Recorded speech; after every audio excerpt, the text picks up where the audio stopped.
ನನಗೆ ಆಶ್ಚರ್ಯ ನಿಜವಾಗ್ಲು ಅವರು ಕೂಡ ಬರ್ತಿದ್ರು ಅಂತ ಹೇಳಿ ಆಶ್ಚರ್ಯ. ಈಗ ನೀವು ಕೂಡ ವಿದ್ಯಾರ್ಥಿಗಳಾಗಿ ಚೆನ್ನಾಗಿ ಕಲಿಬೇಕು. ಯಾಕಂದರೆ ಶಿಕ್ಷಣ ಆಗ ನಾವು ಕಲಿತಕ್ಕಂಥ ಶಿಕ್ಷಣಕ್ಕಿಂತ ಈ ಶಿಕ್ಷಣಗಳು ಸಾಕಷ್ಟು ಸವಲತ್ತುಗಳು ಮತ್ತು ಏನು ಕ್ರಮಬದ್ಧತೆಗಳು ಜಾಸ್ತಿ ಕಲಿಸಾಗಿದೆ.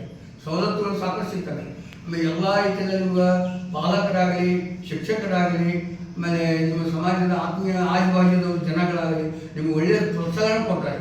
ಅದಕ್ಕೆ ಹೆಚ್ಚಿನ ವಿದ್ಯಾಭ್ಯಾಸ ಕಲ್ತ್ಕೊಂಡು ಹೆಚ್ಚಿನ ಜ್ಞಾನವನ್ನು ಬೆಳೆಸ್ಕೊಂಡು ಎಲ್ಲರೂ ಜಾಣರಾಗಲಿಕ್ಕೆ ಪ್ರಯತ್ನ ಮಾಡಬೇಕು. ಮತ್ತು ಎಲ್ಲರ ಸ್ಥಾನದಲ್ಲಿ ನಾ ಫಸ್ಟ್ ಬರಬೇಕು ಅನ್ನೋ ಯಾವುದರಿಂದ ವಿದ್ಯಾಭ್ಯಾಸ ಕಲಿಬೇಕು ಒಂದು. ಆಮೇಲೆ ಈ ಸಂಸ್ಥೆ ಮಾಡಿದ್ರೆ ನಾನು ಸುಮಾರು ಈ ಸ್ಕೂಲ್ಗಳು ನಾನು 6ನೇ ಕ್ಲಾಸಿಂದ ಇಲ್ಲಿ ಬರೀತಿದ್ದೆ. ನಾನು 6ನೇ ಕ್ಲಾಸ್ಗೆ ಫಸ್ಟ್ ಬಂದಿದ್ದು ಇಲ್ಲೇ, ನಾನು ಇದೇ ಸ್ಕೂಲ್ಗೆ ಇದ್ದೆ. ನಾನು ಇಲ್ಲಿ ಸುಮಾರು 6-7 ಕ್ಲಾಸ್ ಇಲ್ಲಿ ಕಲ್ತ್ಕೊಂಡೆ. 7ಕ್ಕೆ ಹೈಸ್ಕೂಲ್ಗೆ ಹೋದೆ. ಆಮೇಲೆ ನನ್ನ ಪರಿಸ್ಥಿತಿ ಹೇಗಿತ್ತಂದರೆ ನಮ್ಮ ಅಣ್ಣವರು ಅಥವಾ ನಮ್ಮ ತಾಯಿಯವರು ಅನ್ನೋರು ಬಂದು ಎತ್ಕೊಂಡ್ಬಂದು ನಿನ್ನ ಇಳಿಸಿ ಹೋಗ್ತಿದ್ರು. ಈ ಸ್ವತಂತ್ರ ಓಡಾಡ್ತೀನಿ ಇಡೀ ಜಗತ್ತಿನ ಅಡ್ಡಾಡಬಲ್ಲಿ ಅಷ್ಟು ನನ್ನ ದೇವರು ಆ ಶಕ್ತಿ ಕೊಟ್ಟಾನೆ. ಇವರೆಲ್ಲ ಪ್ರೋತ್ಸಾಹ ಕೊಟ್ಟಾರೆ. ಮತ್ತು ಏನು ಕೂತ್ಕೊಂಡ್ರೆ ಗಣ್ಯರಲ್ಲ ಇವರೆಲ್ಲ ನನ್ನ ಪ್ರೋತ್ಸಾಹದಿಂದ ನಾನು ಇಷ್ಟಪಡ್ತೀನಿ. ಅದಕ್ಕೆ ನೀವು ಕೂಡ ಮುಂದುವರಿಬೇಕು.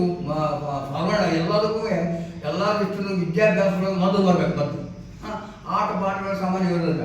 ಆಮೇಲೆ ಸಾಮಾನ್ಯವಾಗಿ ಮೊಬೈಲನ್ನು ಎಷ್ಟು ಉಪಯೋಗ ಮಾಡ್ತೀನಿ ಅಂದರೆ 4 ಕಡೆ ಮಾತ್ರ ಉಪಯೋಗ ಮಾಡಿ.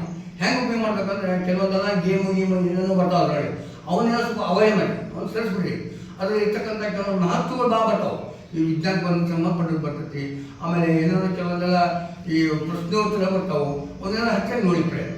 ಆಮೇಲೆ ಟಿ ವಿಗಳು ನೋಡೋದು ಕಡಿಮೆ ಮಾಡಿ. ಆಮೇಲೆ ತಿರುಗಾಟ ಕಡಿಮೆ ಮಾಡಿ. ಕೆಟ್ಟ ಬಿಸಿಲು ಒಂದಿದೆ, ವಾತಾವರಣ ಸರಿಯಾಗಿಲ್ಲ.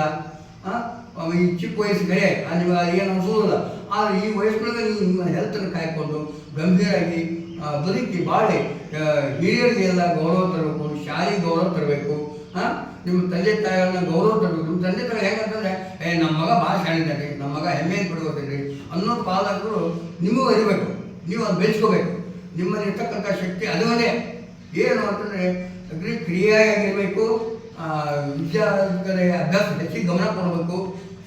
ಇದರಿಂದ ನಿಮಗೆಲ್ಲ ಪುಸ್ತಕಗಳು ನಮ್ಮ ಶಿಕ್ಷಕರಿಗೆ ಮೇಡಮ್ ಅವ್ರು ಹೇಳಿದ್ರು, ಕಂಪ್ಯೂಟರ್ನ ಕಲಿಸಿದ್ರು. ಲಾಸ್ಟ್ ಟೈಮ್ ಒಂದು ಸರ್ತಿ ಬಂದಿದ್ದು ನಾನು ಬಂದು ನೋಡಿ ಭಾಳ ಖುಷಿ ಪಟ್ಟು ನಿಜವರು. ಕಂಪ್ಯೂಟರ್ ಕಲಿಸು ಸುಮ್ಮನೆ ಆಗಲಿಲ್ಲ. ಆಮೇಲೆ ಉಚಿತವಾಗಿ ಸೇವೆ ಮಾಡೋದು, ಆ ಸೇವಾ ಸಾಮಾನ್ಯವಾಗಿ ಭಾಳ ಕಡಿಮೆ. ಸಾಮಾನ್ಯ ಎಲ್ಲ ದುಡ್ಡಿಗೆ ನಿಂತ್ಕೊಂಡ್ರೆ ಜಗತ್ತೆಲ್ಲ ಅಂಥದ್ರೊಳಗೆ ಅವರು ಉಚಿತ ಸೇವೆ ಮಾಡ್ಯಾರಂದ್ರೆ ಹೆಮ್ಮೆ ವಿಷಯ. ನಮ್ಮ ಕೊಹ್ಲಿ ಸರ್ ಕೂಡ ನನ್ನ ಬಗ್ಗೆ ಭಾಳ ಅಭಿಮಾನ ಪಡ್ಕೊಂಡಾರ.